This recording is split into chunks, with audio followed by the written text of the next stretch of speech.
Título sobre a psicanálise, em resposta à amistosa solicitação do secretário de sua seção de Neurologia e Psiquiatria, aventuro-me a chamar a atenção deste congresso para o tema da psicanálise, que está sendo extensamente estudada na época atual, na Europa e nos Estados Unidos.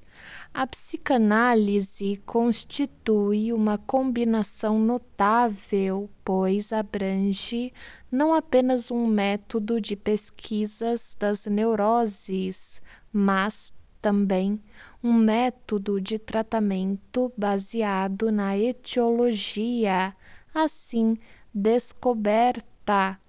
Posso começar dizendo que a psicanálise não é fruto da especulação, mas sim o resultado da experiência, e por esta razão, como todo novo produto da ciência, acha-se incompleta. É viável a todos convencerem-se por suas próprias investigações da correção das teses nelas corporificadas e auxiliar no desenvolvimento ulterior do estudo. A psicanálise começou com pesquisas sobre histeria, mas, com o decorrer dos anos, estendeu-se muito além desse campo de trabalho. Os estudos sobre a histeria, de autoria de Breuer e minha, publicados em 1895, foram os primórdios da psicanálise. Eles seguiram o rastro do trabalho de Charcot sobre histeria traumática. As investigações dos fenômenos da hipnose efetuadas por Liebelt e Bernheim e os estudos de Janet sobre os processos mentais inconscientes. A psicanálise logo encontrou-se em nítida oposição com as opiniões de Janet, por A. declinar de remontar a histeria diretamente à degeneração hereditária congênita, B.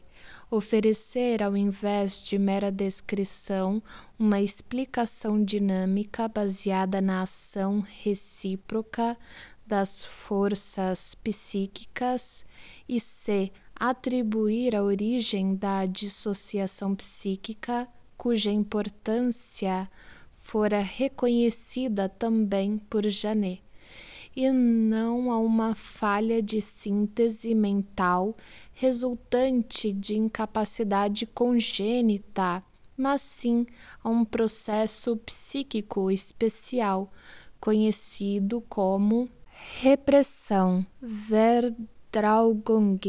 Foi conclusivamente provado que os sintomas histéricos são resíduos, reminiscências de experiências profundamente comovedoras, afastadas da consciência cotidiana, e que sua forma é determinada de maneira que exclui a ação deliberada por pormenores dos efeitos traumáticos das experiências. Segundo este ponto de vista, as perspectivas terapêuticas residem na possibilidade de livrar-se desta repressão, de modo a permitir que parte do material psíquico inconsciente se torne consciente e privá-la assim de seu poder patogênico. Esta visão é dinâmica na medida em que encara os processos psíquicos como deslocamentos de energia psíquica, que podem ser medidos pelo valor de seu efeito sobre os elementos afetivos, isto é, muito significativo na histeria, onde o processo de conversão cria os sintomas pela transformação de uma quantidade de impulsos mentais em inervações somáticas. Os primeiros exames e tentativas psicanalíticas de tratamento foram feitos com o auxílio do hipnotismo. Posteriormente, este foi abandonado e o trabalho foi efetuado pelo método da associação livre com o paciente em seu estado normal. Esta modificação teve a vantagem de permitir que o processo fosse aplicado a um número muito maior de casos de histeria, assim como a outras neuroses e também a pessoas sadias. Tornou-se necessário, porém, o desenvolvimento de uma técnica especial de interpretação, a fim de tirar conclusões das ideias expressadas pela pessoa em investigação. Estas interpretações estabeleceram com completa certeza o fato de que as dissociações psíquicas são inteiramente sustentadas por resistências internas.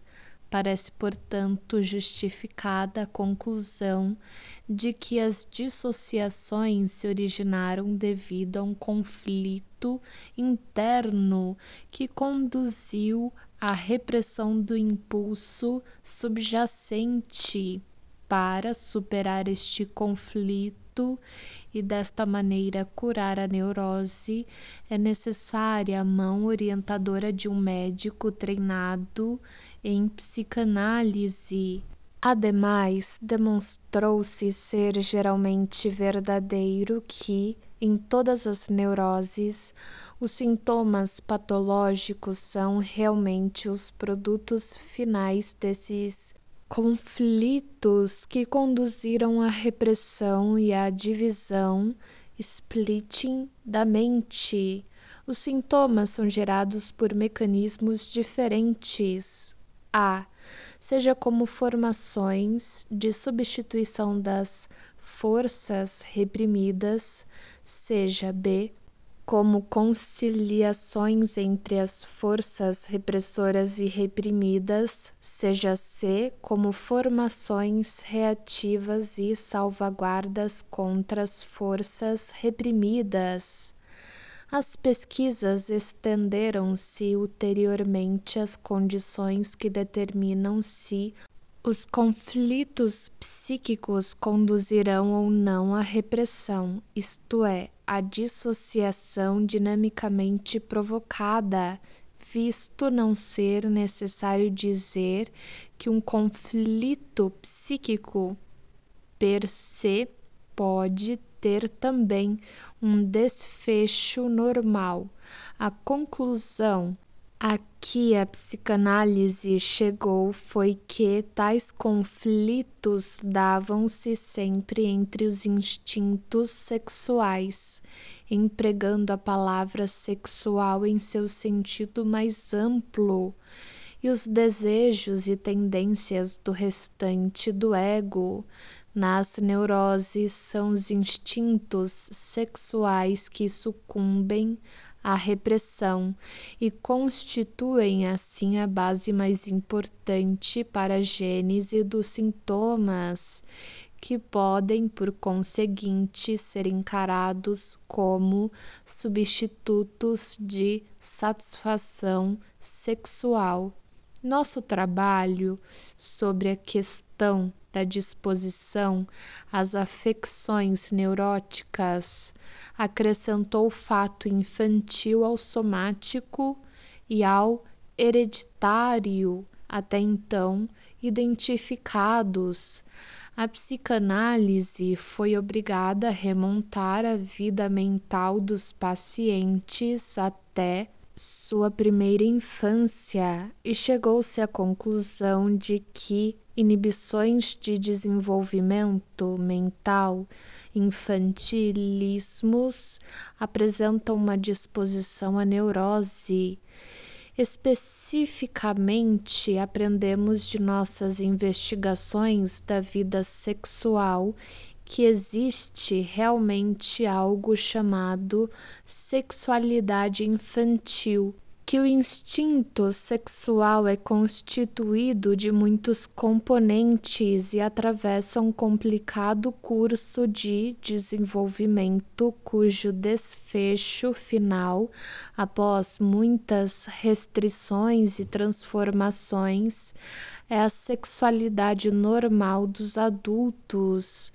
As enigmáticas perversões do instinto sexual que ocorrem em adultos parecem ser inibições de desenvolvimento, fixações ou crescimentos assimétricos. Assim, as neuroses são negativo das perversões. O desenvolvimento cultural imposto à humanidade é o fator que torna inevitáveis as restrições e repressões do instinto sexual, sendo exigidos sacrifícios maiores ou menores de acordo com a constituição individual. O desenvolvimento quase nunca é conseguido de modo suave e podem ocorrer distúrbios, quer por causa da constituição individual ou de incidentes sexuais prematuros que deixem atrás de si uma disposição a futuras neuroses. Tais disposições podem permanecer inofensivas se a vida do adulto progride de modo satisfatório e tranquilo, mas podem tornar-se patogênicas se as condições da vida madura proíbem a satisfação da libido ou exigem gravemente sua supressão. Pesquisas sobre a atividade sexual de crianças conduziram a outra concepção do instinto sexual, baseada não em seus intuitos, mas em suas fontes. O instinto sexual possui, em alto grau, a capacidade de ser desviado dos objetivos sexuais diretos e ser dirigido no sentido de metas mais elevadas que não são mais sexuais, entre parênteses, sublimação. O instinto fica assim capacitado a efetuar contribuições muito importantes às realizações sociais e artísticas da humanidade.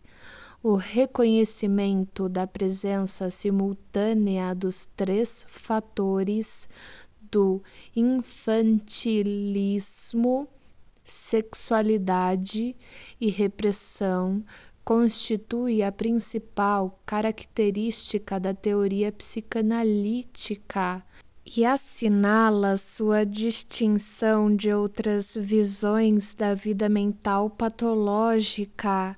Ao mesmo tempo, a psicanálise demonstrou que não existe diferença fundamental, mas apenas de grau, entre a vida mental das pessoas normais, dos neuróticos e dos psicóticos. Uma pessoa normal tem de passar pelas mesmas repressões e lutar com as mesmas estruturas substitutas. A única diferença é que ela lida com estes acontecimentos com menos dificuldade e mais sucesso. O método psicanalítico de investigação pode, por conseguinte, ser aplicado igualmente à explanação dos fenômenos psíquicos normais e, tornou possível descobrir o estreito relacionamento existente entre produtos psíquicos patológicos e estruturas normais, tais como os sonhos, os pequenos erros da vida cotidiana e fenômenos tão valiosos como xistes, mitos e obras da imaginação. A explicação foi conduzida mais longe no caso dos sonhos e resultou aqui na seguinte fórmula geral, abre aspas, o sonho é uma realização disfarçada de um desejo reprimido, fecha aspas. A interpretação de sonhos tem por objetivo a remoção do disfarce a que os pensamentos do que sonha foram submetidos. Constitui, além disso, auxílio altamente valioso à técnica psicanalítica, porque é o método mais conveniente de obter uma compreensão interna, insight da vida psíquica inconsciente. A miúde, há uma tendência nos círculos médicos e, especialmente nos círculos psiquiátricos, para contradizer as teorias da psicanálise sem nenhum estudo real ou aplicação prática delas.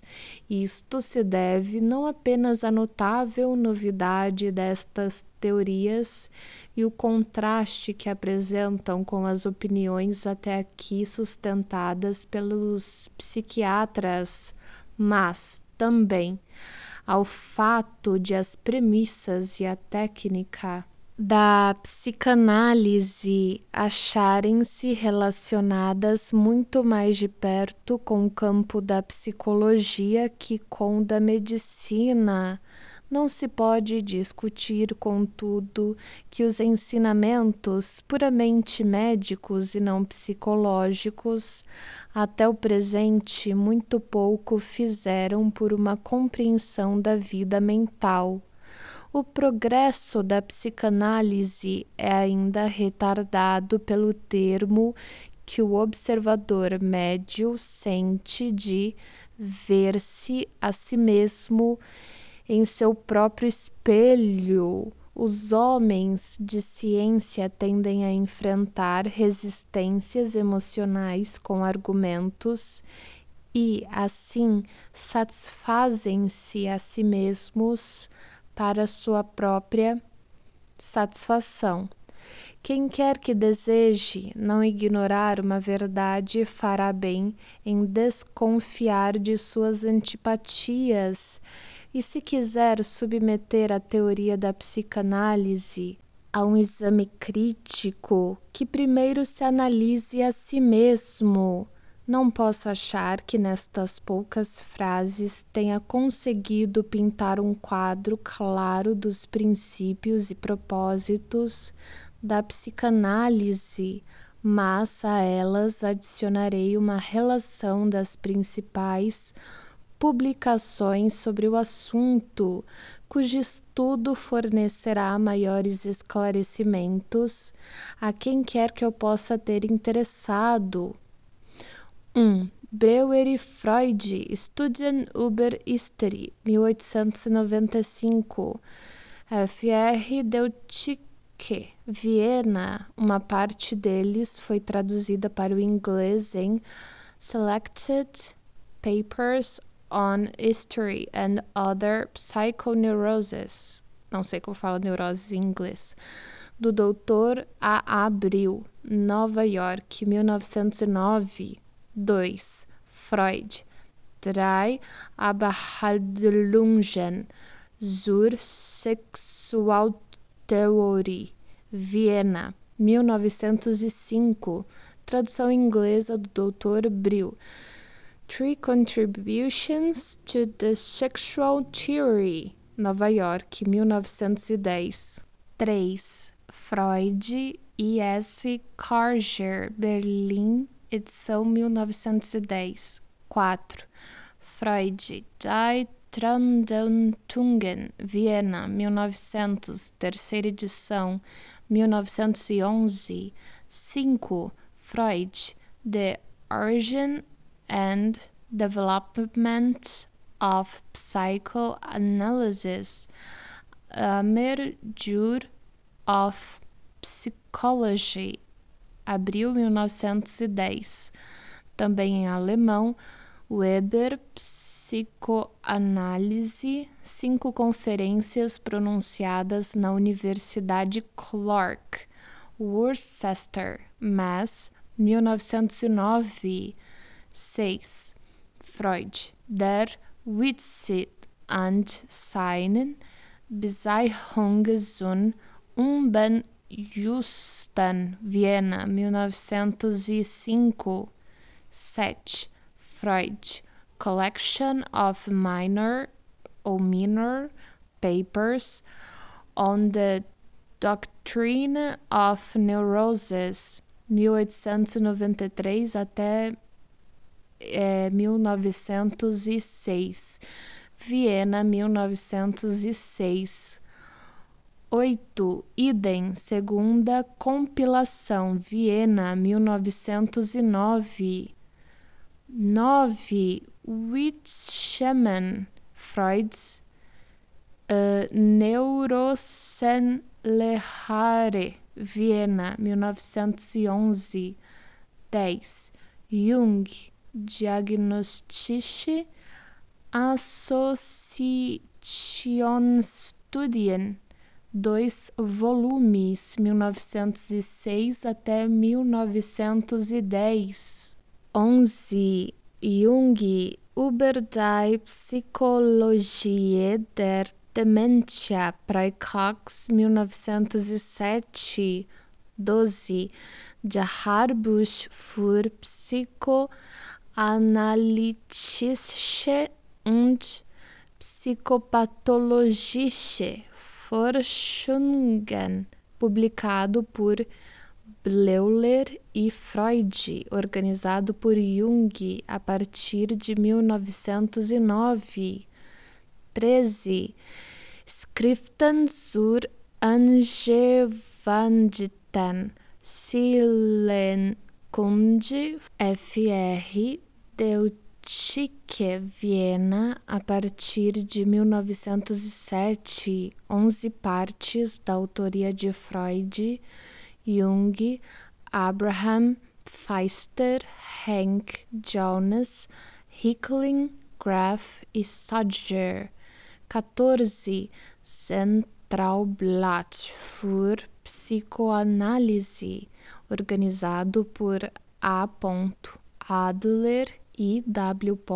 Steckel, J. Bergman, Wiesbaden, a partir de setembro de 1910.